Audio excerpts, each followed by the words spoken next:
Rugwaro rwakanyorwa na Mark chapter number 4. The title of my message this morning, title yangu nasi inoti, the enemy only attacks what is valuable. The enemy only attacks what is valuable. The enemy only attacks what is valuable. Niverengere kupapa verse ya 37 pa chapter 4 ya Mark, verse 37 to 40. And there arose a great storm of wind, and the waves beat into the ship, so that it was now full. And he was in the hinder part of the ship, asleep on a pillow. And they awake him, and say unto him, Master, carest thou not that we perish? And he arose, and rebuked the wind, and said unto the sea, Peace, be still. And the wind ceased, and there was a great calm. Verse number 40. And he said unto them, Why are you so fearful? How is it that you have no faith? Hallelujah. And in Ayuba chapter 5 verse 1, Tidarikireka viringa inokurumbitsa. And they came over unto the other side of the sea, into the country of Gadarenes. And verse number 2. And when he was come out of the ship, immediately there met him out of the tombs a man with an unclean spirit, who had his dwelling among the tombs, and no man could bind him, no, not with chains, because he had been often bound with fetters and chains, and the chains had been plucked asunder by him, and the fetters broke in pieces. Neither could any man tame him. Verse number 5. Always, night and day, he was in the mountains and in the tombs, crying and cutting himself with stones. Ndatenda. Mwari varopafadze nokomborera kuverengwa kweshoko ravo. Amen. Ndati the enemy muvengi aarwise munhu nje. Amen. Anotsvaga chiri important. Amen. Nyangwe ukaona masatanists, Satani haashandise munhu akapusa.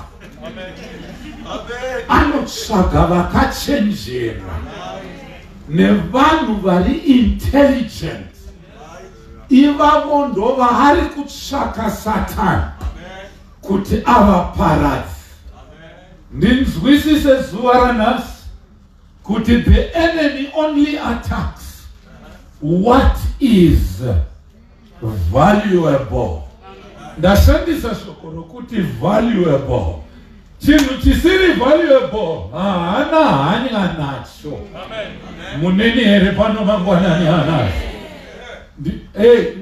Nzwisisei. Panapa Jesu ari muGalilee, pa Sea of Galilee. Va Sea of Galilee ukaitarisa around, it's different. It's 5 times I have visited that place. Ndasvika pa Sea of Galilee more than 5 times now. Ndichienda kwa Israel. Uku kumadokero kune town, a very big town inonzi the city of Tiberias.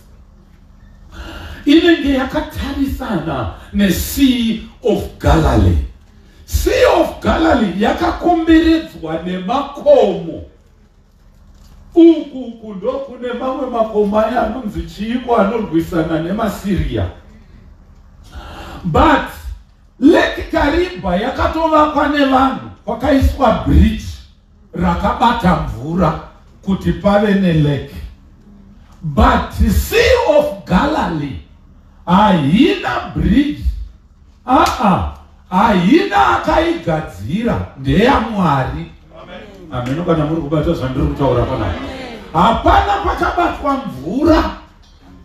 River Jordan inoyerera ichipinda muSea of Galilee, yoyerera ichibuda, pasina payakabatwa kunzinga ichibatwa mvura. NdiMwari wakaisa gomba guru, kunyura kwayo pasi pakati. Wandaitaura naye muJudha ndiri mubhoti ndichiyambukawo, anoti it's more than 20 meters. Kubva kwakatangira tende iyo kusvika uku, muchienda pasi pakanyura. The Sea of Galilee. Jesu anga ari kumhiri iyi, yes, Tiberias. Apedza ukabva ikoko uchitendereka, town of Capernaum iri papa. Motendereka moenda to the Gadarenes, kwakaonekwa iro benzi, ndakapasvika. Motendereka moenda panonzi, ndosaka pachinzi the Gadarenes. Ndokune musha mumwe unonzi the Gadarenes, kwa Maria Magadarina. Magadarina haisi senemu, izita romusha wahaibva rinonzi the Gadarenes. Amen. Kana muchiri kuzvibata vamachininda ivanemi wandichitenderera. Now, nyaya iyi yandiri kutaura, Jesu manzi, oh my God, wakuti handei mhiri vekunokuta vaparidza, takuenda mhiri. Zuva ranoka, kwane rima wausiku, kunyanya usiku kunomuka maboisterous wind mugungwa kana vakambosvika. NeSea of Galilee ine mawaves anomuka, iye ndepaanoti ngaticrossei. Oh my God, hallelujah. Hatye pacho pari kunzi hapaite, iye anoti handei. Vopinda mugwana, Peter vakomana vajaira kushanda nemabhoti, nokuti Peter aigara paKapenaumu apo pedyo nerwizi. Itauni yakaita sepanapa, pane tarapo ndo pane Sea of Galilee. Saka vaigara pano paKapenaumu vachinoraura hove avo. Now vanoti handei vakuyambuka vakwe. Vapakati hanzi kwakasimuka mhepo huru. Mhepo huru zvokuti yaisimudza mvura imwe ichipinda mubhoti. Mhepo iyoyo nokuzunguzika kwebhoti hazvina kumutsa Jesu. Akanga akarara zvake papilo. Unomboziva zvinokuchemedza, iye hazvikuchemedza. Zvauri kushayira zororo, iye akamona mari. Iye ane simba. Varume vaona kuti taakuparara pana, vanoenda kuna Jesu. Unoziva kutaura kwemunhu haakuparara. Anoti, carest thou not that we perish? Ko right, ko bhoti rikanyura naJesu wacho hanyurowe. Ko muri kupopotera Jesu ndiye adiki. Hauna hanya here kuti taakuparara? Ko imimi muri kushaya hanya nyingi. Jesu anomira, he rebuked the wind. Gungwa rikadzika. Kazhinji, Jesus does not rebuke nature. Munomboziva kuti mhepo nemiti it's nature. Jesu pachake haafamba achituka nature. Kaindi yemhepo iyi yakanga isiri nature. Ndibatiba. Ngati kaindi yemhepo iyi yakanga yasiyana. Sei ndiri kutaura ndichidaro. Ukaverenga Job chapter 1 verse 19 unonzwa zvichinzi, kwauya mhepo huru yarova imba, vana vese vafa, ndini ndangosara kuya kuzokutaurirai.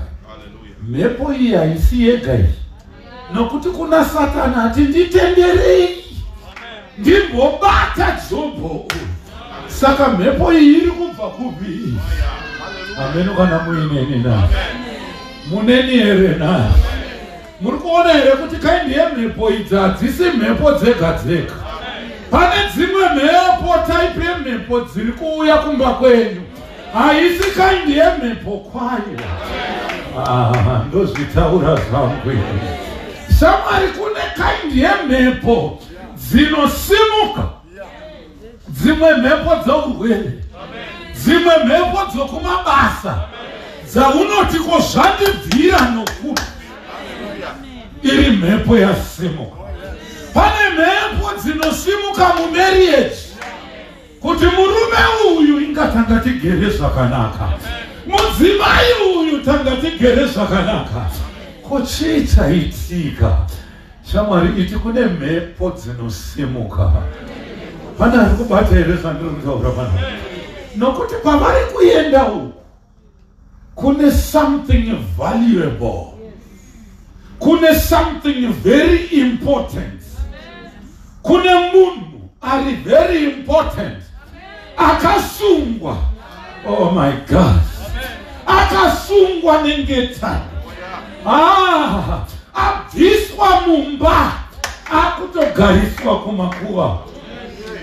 Maasi munhu wemanga manga ye is a very important person. Amen. Shamwari, ndati Satani uyu haangorwisa vanhu vese vese. Apa ari kurwisa ava vari kuenda kunosunungura uyu. Apedza kutuka mhepo yanyarara. Neniwo nhasi ndinorayira mhepo iri kukunetsa nezita raJesu. Iwe mhepo dzikama nezita raJesu. Oreboshela randaramos. Shamwari, hakuna mhepo inofanirwa kukunetsa iwe kana Jesu arere zvake papilo mumwoyo wako. Kana arere zvake mauriso, ngaidzikame mhepo iyo, ngaidzikame mhepo iyo.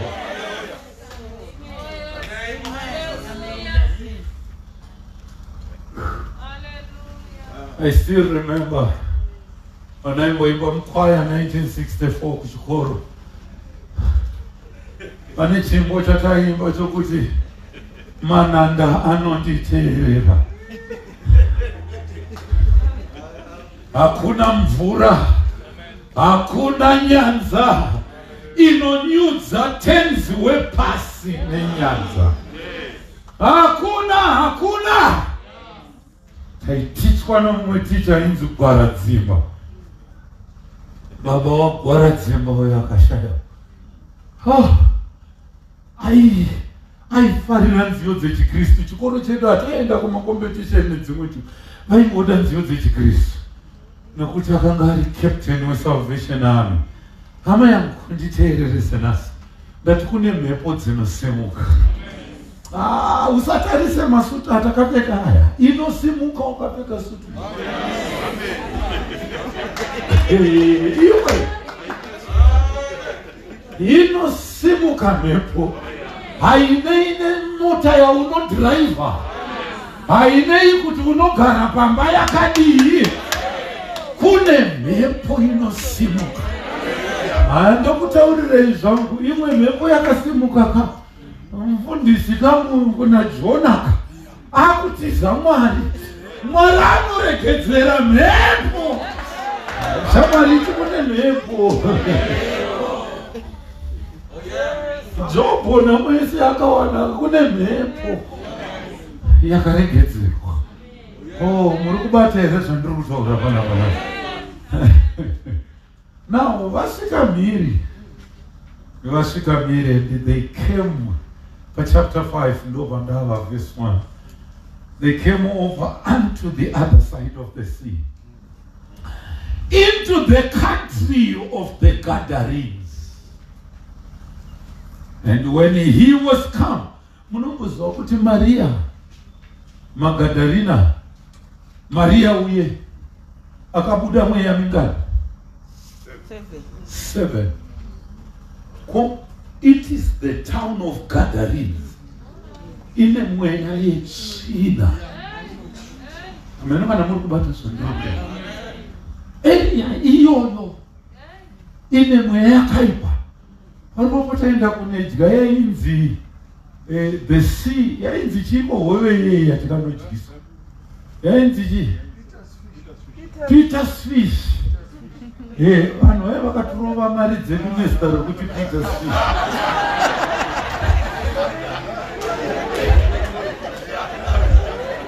Yakutumidzwa zita raPeter kuti tifare.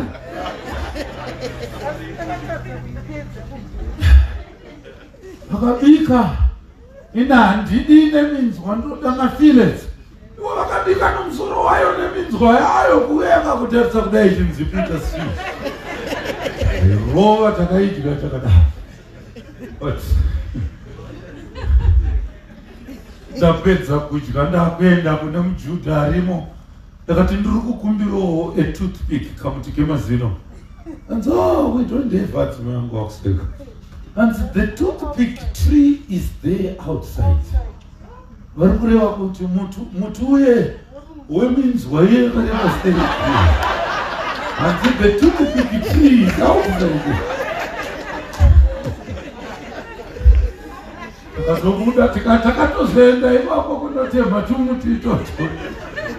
Takubvisa kune baya stereke kwetu chino. MaJudha anodada sina. Hallelujah.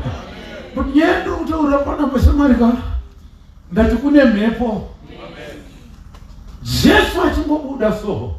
Mumwe murume ari pamakuva acho haasi pabani sepanapa. Makuva ekwaIsrael. Anenge ari mugomo. Ndoma akachererwa. Saka iye aigara mugomo imomo hapasi pasi pavhali mugomo. Ukaenda kuJerusalema ukanokwira paMount of Olives, wakatarisa gomo riye rakanobayira Abrahamu rinonzani iri?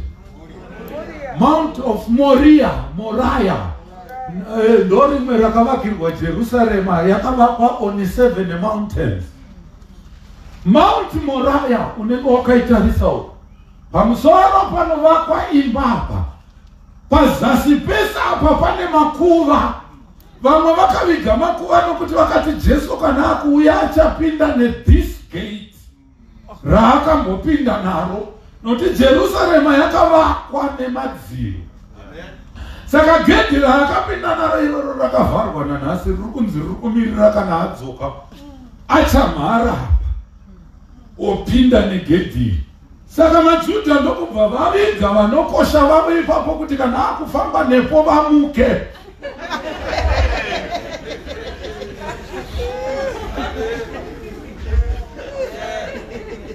Marufauna kuzvinzwoyi. Ndozvataitaurirwa ipapo. Tikatotora mapikicha tinawo. Saka chandiri kutaura panapa ndechokuti Jesu achingomuona mumakuva emumakomo. Iye nokuti vari kuburuka mugungwa vari pasi yavo, iye ari mugomo anoona. Saka anoona Jesu anomhanyira paari. Mwanakomana waMwari, regai kunditambudza nguva yangu isati yasvika. Mweya yetsvina iri kutaura maari. Jesu anoti iwe mweya wetsvina. Haana kuti mweya yakaipa mizhinji. Akati, you evil spirit, come out of him and enter no more. Mweya yakati,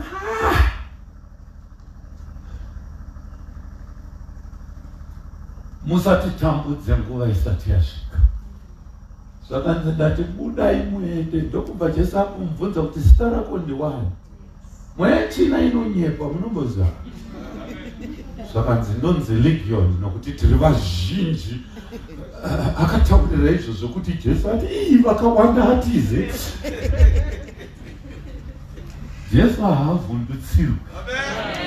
Makamboiona mwechena ichiti nhasi hamutigone takawanda pano. Nhasi takawanda pano kuda kuvhundutsira. Kuti nhasi patichatangana uyu pachauya mumwe pachazodii hatichachiona pano. Aiwa! Jesu mumwe zvakanzi takawanda.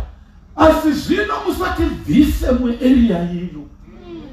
Titenderei zvedu tipinde munguruve idzo dzakawanda. Zvakanzi endai. Vakanopinda munguruve.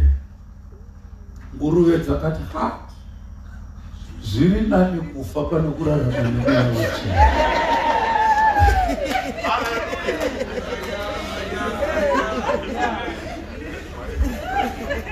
Hazviite. Zviri nani kudii zvangu? Pano kurarama nini? Hazviite.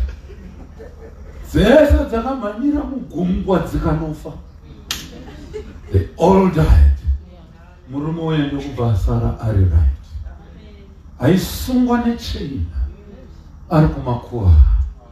Achidambura. Achizvicheka nematombo. Now, ndopanda kutangira maridzo kwese kuyanga iri introduction. Let me begin to preach now. Hallelujah. Muneni here? Unongoziva mweya yetsvina. Mademoni, they are territorial. Yes. That's right. Mweya wetsvina une materitory. Kana uri muteritori yekumusha kwenyu, mudzinza renyu, ahubve imomo. Ukada kubva ipapo kuenda muteritori yemumwe unouraiwa nemamwe mademoni. Ndosaka mweya yetsvina iyi yakati musati bvise parijini ino ndoyedu yemagadhara ino. Tibvisei zvenyu mumunhu, asi regai kuti bvisa muarea. Ndosaka uchiona mudzinza renyu zvaita atete newe nevazukuru vako mweya weteritori. Ameno kana muri kubata zvandinotaura pano. It's a territorial spirit. Isingade kubviswa imomo. Mumwe anosvikirwa achiti ndini mudzimu womusha uno hausi mudzimu idhimoni. Saka ukabuda panogara uchitsvaga kuti uchapinda panani kudzinza renyu nokuvanhu venyu nokuti pane mweya weteritori uripo. Ndinokurayira iwe mweya weteritori. Ndinokurayira nezita raJesu. Oh, yeke andamasa. Rilaranderevo. Baba vakafa neshuga diabetes newewo. Asthma newewo. Pane dhimoni reteritori. Rikuti musati bvise. Uyu atendeuka uyu. Ndinobuda zvangu mahari. Asi musandibvise muarea yavo. Am I helping somebody today? Pana kunzwe here chandiri kutaura pano. Unoziva? I know who you are because of the size of the storm you are facing. Oh yes. Ndikakuona usina kana kaiva uri kufesa uri munhu pasina. I know who you are because of the storm you are facing. Murume uyu was the great evangelist. If you read mukaverenga pa Mark 5, pa chapter 5 ipapo pa verse 9. Munongoziva ukaverenga kumusoro kwacho akatevera Jesu akupinda mugwa. Nokuti varidzi venguruve vakauya vakati, Ishe, vakaona uya aponeswa agara zvakanaka, asi nguruve dzanyu. Vakati hatina basa nouya aponawo, asi wauraya bhizinesi renguruve. Ndokubva vamukumbira zvakanzi tinokukumbirisai. chibudai muende mubve muarea yedu ino yeDegadari. Please tapota. Go out. Jesu anakuita nharo ndokubva famba navadzidzi vake kunopinda mubhoti. Kuti uya aponeswa uyo anga atizviteka-teka ndokuteverawo zvakanzi Ishe neniwo handichada kusana ndoda kuenda neni. Zvakanzi kwete hauende neni. Dzokera unotaurira vamwe zvawaitirwa. Dzokera unotaurira vamwe zvawaitirwa. Inoti kudii verse 9 ya Mark 5. Verse 9, and he asked him, "And what is your name?" Then he answered, "My name is Legion, for we are many." And he besought him much. No. Verenga verse 20 mani iwe. Verse 20. And he departed and began to publish in Decapolis how great things Jesus had done for him. And all men did marvel. So Corona verse 20. And he departed and began to publish in Decapolis. Publish, preaching in Decapolis. And they, how great things Jesus had done for him. Ngoyangu yandiperera ngadaenda kuverengera yerumwe rugwaro futi runoti Decapolis yaiva nematauni anopfuura 5. Decapolis yose haina kuparidzwa naJesu, yakaparidzwa nomurume uyo aizvicheka-cheka. He was a great evangelist. Pana ribata zvandiri kutaura. Saka Satani akanga akasunga munhu uyu kuti tikamuregera Decapolis yapona. Tikamuregera murume uyu area yeMagadarini yaponeswa. The devil does not fight somebody who is not valuable. Pana ribata zvandiri kutaura. Harwise munhu asiri valuable. Ukaona hondo dzichiuya kwauri une value inokosha. Am I talking to somebody in us? Oh, hallelujah! Ndosaka uchiona handisi kana kumbotsamwa kana kugumbuka. Ndakauya muno Marlborough 5 September 1999. Ndichitanga chechi iyi. Ndakatanga nevarume 5 kuti Faith Life ikure zvakadai. Ndika-apply stand iyo ndikatenga musati maane dzimba. Ndikaisa katende ako kari kuko kokutanga. Kuko kutanga. Ndoyaiva chechi yese. Ndikatanga kuparidza pasina chechi. Ndikatanga kuzochera foundation ndikavaka chechi iyo. Ikapera negore rimwe chete. Ndikaita zvese pachechi iyo.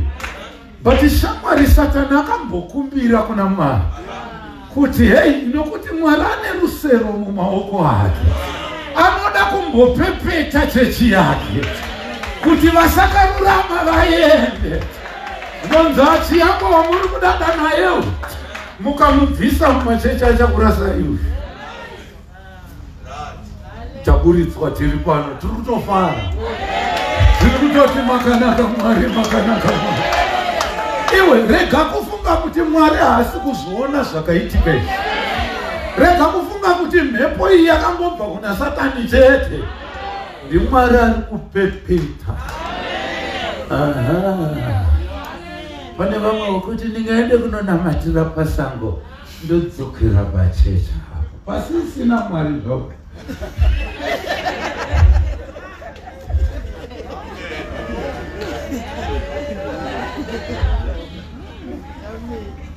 Okay. Ndoparidza maridzo yangu. Ndoparidza maridzo yangu. No. The size of your storm is the size of your blessing on the other side. No. Ngatitarise vanhu vose vakaingwa nestorm kuti vanga vari important sei. Tarisa upenyu hwaDhavhidhi achifudza why.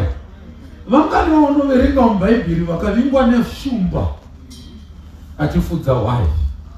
Akavingwa nebere achifudza why.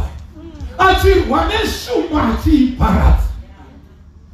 The size of your storm is the size of your blessing. Amen. Kana muri kubata zvandiri kutaura pano. I said the size of yours is the size of your blessing. Anoenda anoona Goliath. Shamwari, mkomana uyu amborwa uyu. Sei vamwe vese vasiri kuvingwa nomuedzo uyu? David woga achivingwa. Satani haedze munhu asiri valuable. Ndati haedze munhu asiri chii? Asiri valuable. Iri kubatika here mari dzedu kutomura pana. Muneni here chechi nyatondinzwa. Rega kuti kana wadzokera kumba ukaona mhepo dzichisimuka, zvinorema zvichiuya, wofunga kuti Mwari andisiya. Funga Josefa maniwe. Josefa akava prime minister weEgypt. Anotengeswa nevakoma vake achikandwa mugomba. Anotengeswa kumaIshmael. Anonotengeswa pamusika. Potifa anomutenga kumuita house boy. Koma mwevesa vari kusiyiwa sei? Why Josefa? There is something valuable in the life of Joseph. Tiri kuda vakomana vanenge vana Josefa. Tiri kuda vakomana vanenge vana Josefa. Vanotiza upombwe. Kwete kuzaza chechi nevanhu vanofarira upombwe. Rada kuparidza risina. Ndakusviparidza. From there it is from Jerry. Kwete 2 weeks. Sazuma, 2 years. Sorry, ndadoma Zuma zvauya sei kone. Ndiregerereko. 2 years achibudamo. Ari kuenda kunova prime minister. Joseph haana kufamba murodhi achitsvaga vasikana achiti uyu ane pemu yakanaka, uyu akadai, uyu achibuda imomo mambo weIjipita anomupa mwana wake musikana. Mudzimai wako akabereka vana 2, Manasa na Ephraim. Zvakanzi vana ava havasi vako Josefa, vava vana vangu inini Jacobo. Ndosaka Ephraim ane mugove munyika yekwaIsraeri. Nokuti akanzi mwana waJacobo kwete waJosefa. Akuverengerwa pa12 tribes of the children of Israel. Kana kudenga kune gedhi raEphraim. Taundi yatiri kuenda ine 12 gates. Ana Ephraim uchanoona uyu ari pagedhi rake, Juda ari pane rake, uyu ane pane rake, uyu ari pane rake. Shamwari, nokuti akatorwa akaiswa muimba iyi. Nokuda kwababa vaitiza dzimwe mhepo dzaida kuvakanganisa. Vakomana nasitataura. Ndiri kuparidzwa naye. Regai ndichipedza nei kuzvicheka-cheka ino kugara kwamarinda. Regai ndiisiye. Nomboziva yepi makandarisa so. Mumwe nemumwe ane kumarinda kwake kwaari kugara.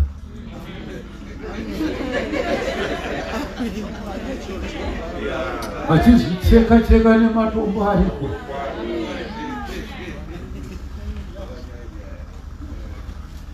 Uri kumarinda emakuhwa. Kaswera usina kuritaura guhwa hazviite mushe. Nenge uine dombo rako rokuzvicheka-cheka nemakuhwa ako. Wakasungwa uri kumarinda iko. Une kumarinda yekuvenga. Oh my God. Marinda yekutuka. Hei mumwe nemumwe ari kumarinda ake. Kunodikanikwa mwanakomana wa Mwari. Jesu Kristu mwanakomana wa Mwari. Akubvise dhimoni iro rakakusunga mukuvenga, rakakusunga muzvivi. Zibvise kumarinda kwauriko. Semari kana uchifamba uri muzvivi, uchifamba uri mune zvakaipa, unovenga, une godo, unonyima. Ndizvauri kunyima zvacho futi ukazvikuona Mwari. Icheni dzakakusunga idzi dzisiri kukuzivisa kuti zvauinazvo ndezvaMwari futi. Unofunga kuti ukafa unonotaurira Mwari kuti Mwari ndiregerei ndakavaka imba. Mwari ndakatenga mota.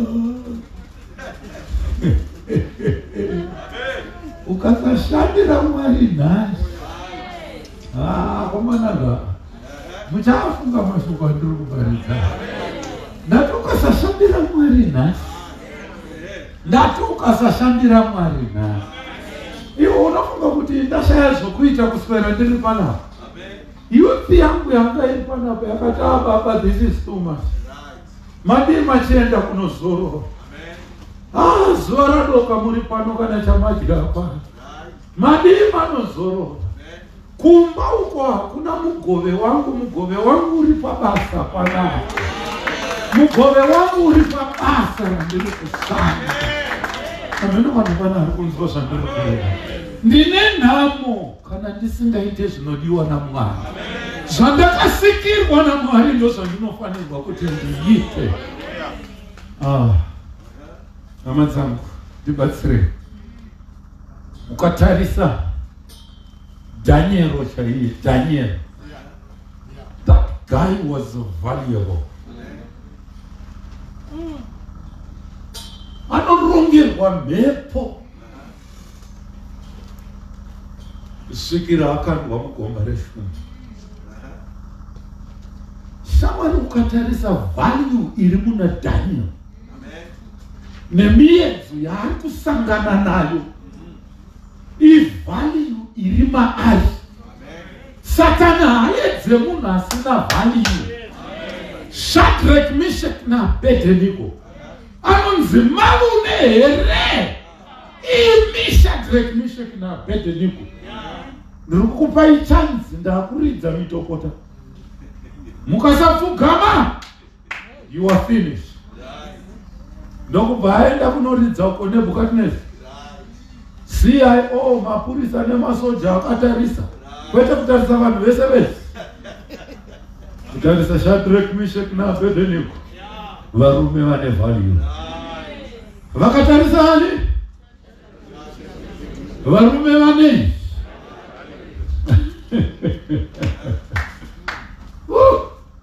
Hallelujah. Hallelujah. Ndokubva varega kupfugama. Sekuru varume vaiva nezvivindi. Tikazviti zvivindi tatadza kutaura. Vaiva nefaith naMwari wavo. Vaiziva kaindi yaMwari wavanoda. Vakabatwa ndokusungwa. Iyo nyaya yokusungwa iyi. Sungwa makumbo nemaoko. Vane mweya inosunga vanhu. Unotora kumusunungura mangwana unomuona adzokera ipapo. Wamusunungura mangwana adzokera ipapo. Asungwa maoko makumbo. Kotsvagwa varume vane simba. Kwete zvatakaita izvi. Pano pacheche hatina varume vane simba.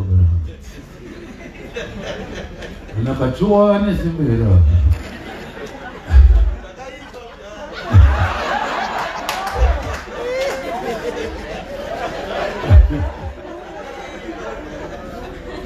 Zvakanzi batai muvakandire.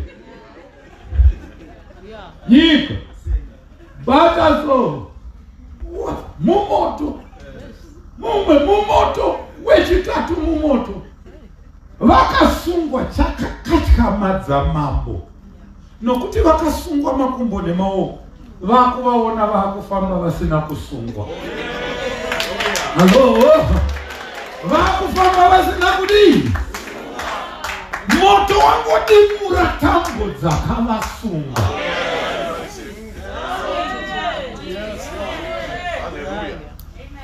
Murume uyu wepaGadhara, tambo dzakadimuka. akatanga kushumira pagere. Zvino iwe tambo dzinodimuka, unoda kuramba ugere aho uchashumira, dzichadzoka dzikakusunga futi. Kana wasunungurwa chishumira Jehovha, chishandira Mwari. Rega kuramba ugere, shandira Jehovha. Pana kubata here zvandiri kutaura pana. Please ndapota, ndateterera. Mwari wangu, chinenge chiye chatanga. And the battery empty. Gendi chingopedzawo zvakwana.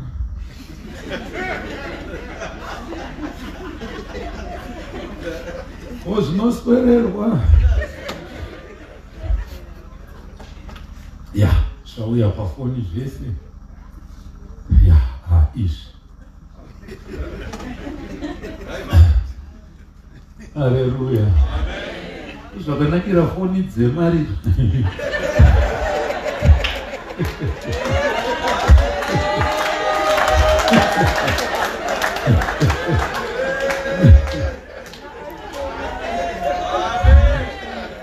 Aikareka Samsung akambuza zvemene. Zvino iPhone. Apa zvikapera apa zvirimo. Zvabva zvatokepswa zvese zvako. No, hallelujah. I don't want to talk much about Daniel. I don't want to talk about Jeremiah and Isaiah.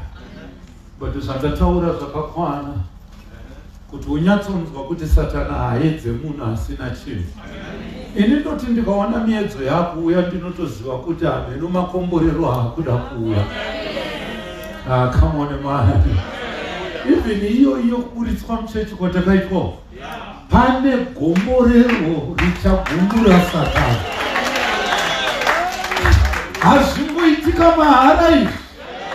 Ndati hazvimboitika mahara izvi. Enda unotarisa vari muchachomo asina kana kutenga chidhina kana rata kana. Unofunga kuti Mwari anomuropafadza ari. Urega kuropafadza iri.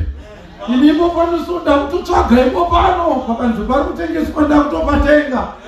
Ndichavaka chechi yakadarika ino mari. Yandakaona kuconnectikati kuAmerica. Iyoyo ndoda kuivaka kunapa. Vamwe vatatendeuka nokunaka kwayo vachiti vakomana. Ndoda kunogara ibaba ndine kumwoyo. Yatichavaka panapa. Kuti mari yacho unoitora kupi kwayo andakavakisa po ndakaitora kupi. Ndiwo wakandipewo. Hallelujah. Hey, kudenga kuna Mwari mari. Ndati kudenga kuna Mwari mari. Pana kundinzwa here pana. Kuti Mwari anoitora kupi izvi zvidhina izvi ndakaitora kupi. Mwari akandipa yekupedzesa zvese. Pano ipo pano pachanaka kudarika zvamuri kuita. Zvichatiitira musha. Shamwari, ndikaona type yemiedzo iri pauri, ndoziva the kind of blessing which is upon your life. Kune ropafadzo riri kuuya Mwari. Matambudziko haangowira mahara. Kune zvinoateerera. Pana ari kubata zvandiri kutaura here. Ukaona kubasa kwako kwakumuka ako nekako, ziva kuti pane chakuuya.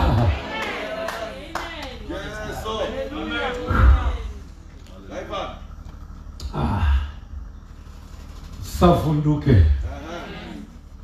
Usavhunduke. Jesu anoti panyika pano muchava nemadambudziko. Vachakuvengai, vachakusungai, muchivharirwa mumatoro. Asi farai nokuti ndakakunda nyika. Farai nokuti ndakakunda nyika. Vanhu vaMwari vane nguva yavanosvika pavanochema kuti Mwari wangu, Mwari wangu, mandisiyireiko? Iri nhamo. Nyangwe Jesu akachema ari pamuchinjikwa. Akati Mwari wangu, Mwari wangu, mandisiyireiko? Unenge uchipindana neminguva inorwadza inorema, yakaoma. Asi zvinoda kuti iwe usapere moyo. Taura saJob achitaurira mukadzi wake kuti nai tinogamuchira zvakanaka chete here kubva kuna Mwari. Job ari kuti nyangwe zvakaipa zvatiri kuona izvi zvabva kuna Mwari. Saka isusu nyangwe zvese zvatiri kuita panapa ndimwari. Tikasafara nokupembera panapa, Satani anoti honai Mwari vanhu vaiva kurambai. Amen. Kana mubata zvakanaka. Vanhu vaiva kurambai. Naiwewe shumira Jehovha. Mangwana mande izuva redu rokunamata tichange takapfugama muno. Uyai nemazambe enyu netumapiro tokupfugama muno tichinamata Mwari. Ona muno musina nguva ground rese iri nderedu tenge takavhara gedha hapo. Vanhu vanofamba nokujuraoro. Apa kwete apa tinenge tichinamata. Saka hama yangu nasi, usatye. Ibva mumakuva ekunyima, ibva mumakuva enhamo. Oh my God. Ibva mumakuva emakuva ekuvenga. Ibva sunungurwa nasi ndinorayira mhepo dzose dziri kukutevera kana dzisingabve kuna Mwari nasi ngadziparadzwe nezita raJehovha. DzaMwari dzichapedza basa radzakatumwa. Ndati DzaMwari dzichapedza basa radzakatumwa. Ndiri kukukumbirisa nasi nezita raJehovha. Mwari haedze, Satani haedze something which is not valuable. Andaimbosiva kuti ndinokosha kusvikira ndapinda pamuedzo wandakapindana nawo. For these 3 years, handina kudya kana kudii. Dokta vangu vagera parimwe zuva ndabuda muchechi, andakaparidza apo padzipondi zuva rokupedzesera. Ndabuda ndakuenda kumba, akateera nemota. Akati tinoramba tichiona mufundisi tichiti ari right yakuvara nestress. Stress inokuvadza moyo nemapapu nezvese mukati. High blood pressure nezvese izvi. Netsvo dzake dzinokwanisa kukolapsa. Imugere kudai bhatana chiremba vanga vagere imomo vakanitarisa. Ione vauya nemota zvakanzi pindai mota tieni.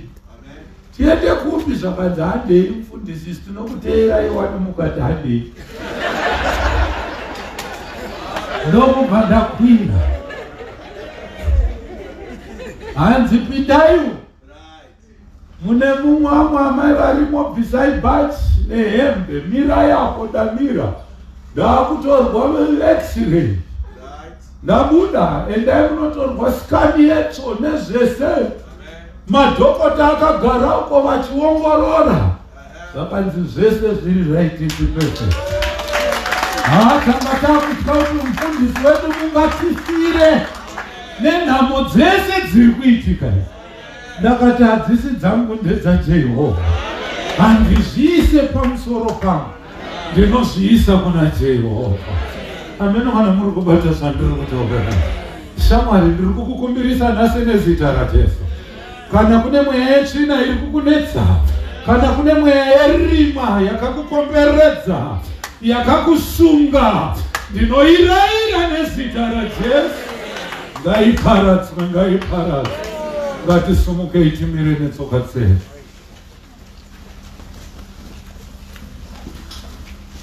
Oh my God. Oh my God. Kana uchikanga mari yako taura kuti hakuna mhepo inondikunda nezita raJesu. And you, oh my God, your seed will be there. Hakuna mhepo inondikunda nezita raJesu. Ndichadzikunda mhepo idzi. Kune mhepo dziri kuuya kumafamilies. Kune mhepo dziri kuuya kudzimba. Kune mhepo dziri kuuya kubasa. Kune mhepo dziri kusimudzwa kumhuri. Simudza maoko ako kuna Mwari nhasi neranderebo. Yelarandere bokoria malarabosa. Taurane ndimi wakamira imamo. Yele rendere bokoria la ratarabosa. Yele rendere bokoria na la rabo. Yele ramasande rebo.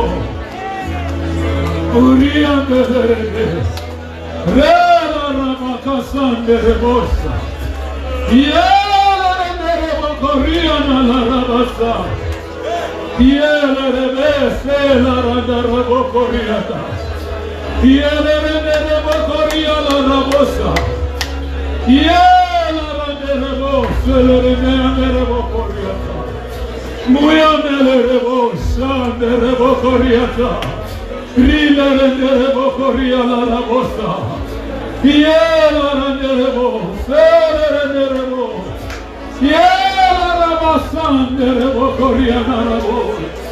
Rela rendere bokoria la rabosa. Yele rendere bokoria la rabosa. Muyamele rendere bosa. Yele rendere bokoria la rabosa. Munere bosa. Yele rendere bokoria na. Is anything too hard for the Lord? Panechiko chinga kukunda imari. Panechiko chinga kukona imari. Muria masaha andere bosa. Yele rendere bokoria na raboko. Yele rendere bokoria na rabasa. Muya andere bosa rendere andere bokoria na. Ay andere bosa.